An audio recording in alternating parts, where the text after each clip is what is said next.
दोस्तों, अगर आप यूपी के नए मंत्रियों की लिस्ट को ध्यान से देखेंगे तो आपको एक बात साफ नजर आएगी। बीजेपी ने हर बड़े जातीय समीकरण को साधने की कोशिश की है। अगले कुछ मिनटों में हम आपको बताएंगे कि आखिर योगी की नई टीम में कौन कितना ताकतवर है, किस जाति को क्या संदेश दिया गया है और क्यों यूपी की राजनीति में आज का दिन बेहद अहम माना जा रहा है। जाट, ब्राह्मण, दलित, गैर यादव, ओबीसी, गुर्जर, पासी, वाल्मीकि, लोधी और विश्वकर्मा समाज, लगभग हर बड़े वर्ग को इस विस्तार में प्रतिनिधित्व दिया गया है। इसी के साथ योगी सरकार के मंत्रिमंडल का बड़ा विस्तार हो गया है। शपथ ग्रहण समारोह में मुख्यमंत्री योगी आदित्यनाथ की मौजूदगी में राज्यपाल आनंदीबेन पटेल ने 8 नेताओं को मंत्री पद की शपथ दिलाई। इस विस्तार को सिर्फ एक साधारण कैबिनेट विस्तार नहीं माना जा रहा, बल्कि इसे आने वाले चुनावों से पहले बीजेपी की बड़ी सामाजिक और राजनीतिक रणनीति के तौर पर देखा जा रहा है। बीजेपी के बड़े चेहरा और पूर्व प्रदेश अध्यक्ष भूपेंद्र सिंह चौधरी को कैबिनेट मंत्री बनाया गया है। वहीं ऊंचाहार से विधायक और कभी समाजवादी पार्टी के बड़े नेता रहे मनोज कुमार पांडे को भी कैबिनेट मंत्री की शपथ दिलाई गई।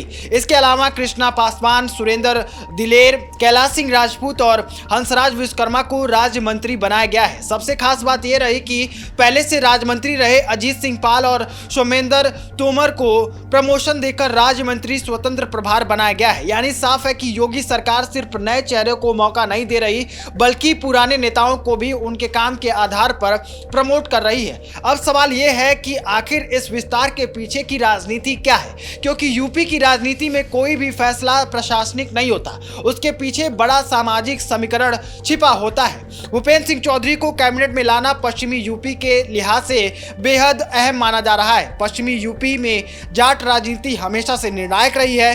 किसान आंदोलन के बाद बीजेपी को यहां काफी चुनौतियों का सामना करना पड़ता था। ऐसे में भूपेंद्र सिंह चौधरी को बड़ी जिम्मेदारी देकर बीजेपी एक बार फिर जाट वोट बैंक जो है उसको मजबूत संदेश देना चाहती है कि पार्टी में उनका महत्व कम नहीं हुआ है। हालांकि राजनीतिक गलियारों में यह भी चर्चा हो रही है कि प्रदेश अध्यक्ष पद से हटाने के बाद उन्हें कैबिनेट में लाना एक तरह का राजनीतिक संतुलन बनाने की कोशिश भी है।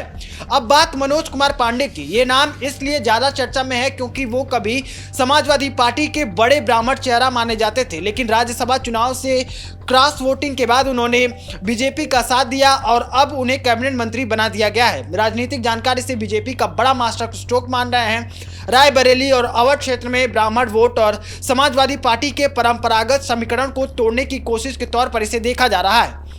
लेकिन दूसरी तरफ विपक्ष ये सवाल उठा रहा है कि सालों से पार्टी के लिए काम करने वाले पुराने बीजेपी कार्यकर्ताओं को पीछे छोड़कर दूसरे दलों से आए नेताओं को इतना बड़ा इनाम क्यों दिया गया। इस मंत्रिमंडल विस्तार में दलित और महिला प्रतिनिधित्व पर भी खास ध्यान दिया गया है। कृष्णा पासवान को मंत्री बनाया गया है और सिर्फ उनका एक नाम नहीं जुड़ा है, बल्कि इसके जरिए बीजेपी ने पासी समाज और महिला वोटरों को सीधे साधने की कोशिश की है। यूपी में पासी समाज की संख्या काफी प्रभावशाली मानी जाती है और चुनाव में उनका वोट बैंक जो है कई सीटों का खेल बदल देता है। लेकिन यही कारण है कि बीजेपी का एक कदम सीधे सामाजिक समीकरण से जुड़ा माना जा रहा है। सुरेंद्र दिलेर की भी एंट्री जो है वो काफी दिलचस्प मानी जा रही है। वो युवा चेहरा है और वाल्मीकि समाज से आते हैं, साथ ही उनका परिवार लंबे समय से राजनीति में सक्रिय रहा है।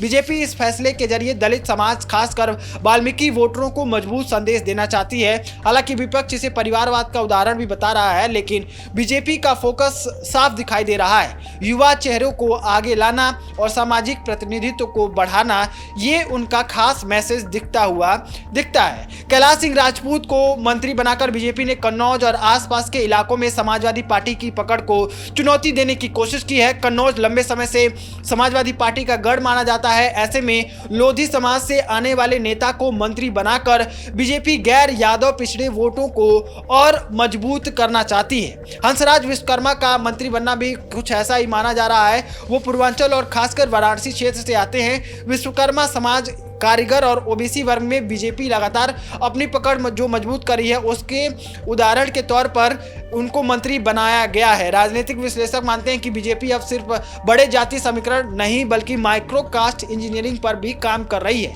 यानी छोटी छोटी जातियों और समुदायों तक राजनीतिक पहुंच बनाने की रणनीति हो रही है। अब जरा प्रमोशन की बात करें तो सोमेंद्र तोमर और अजीत सिंह पाल को स्वतंत्र प्रभार मिलना भी बहुत बड़ा संकेत है। सुमेंद्र पाल पश्चिमी यूपी के गुज्जर चेहरे माने जाते हैं और संगठन में लंबे समय से जुड़े रहे हैं। वहीं अजीत सिंह पाल गैर यादव ओबीसी राजनीति में बीजेपी के अहम चेहरे हैं। दोनों को प्रमोशन देकर बीजेपी ने साफ संदेश दिया है कि पार्टी में मेहनत और संगठन के प्रति निष्ठा का इनाम मिलता है।